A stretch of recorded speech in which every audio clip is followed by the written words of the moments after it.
ময়মনসিংহের ভালুকায় নিজ ঘরে খুন হয়েছেন মা এবং তার দুই শিশু সন্তান। তাদের গলাকাটা মরদেহ উদ্ধার করা হয়েছে। পুলিশ বলছে এটি পরিকল্পিত হত্যাকাণ্ড।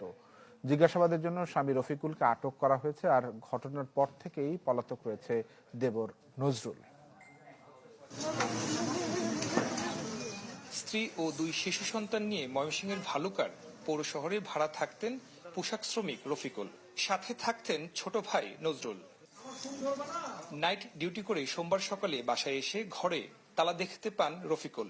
ডাকাডাকি করে সাড়া না পেয়ে তালা ভেঙে ঘরে ঢুকে দেখেন স্ত্রী ময়না ও দুই শিশু সন্তান রাইসা ও নীরবের নিথর দেহ পড়ে আছে বিছানায়। আমি লাশ দেখছি তালা ভেঙে, আমার আপন ছোট ভাই, আমার ছোট ভাই করছে দুনো বাচ্চা এবং তার মারে জব করে লেছে হঠাৎ করে। কিভাবে কি অবস্থা আমরা জানি না। যে মারছে তার শাস্তি চাই, ফাঁসি চাই। আমার বোন মারছে, বাগনি মারছে, আমরা ফাঁসি চাই।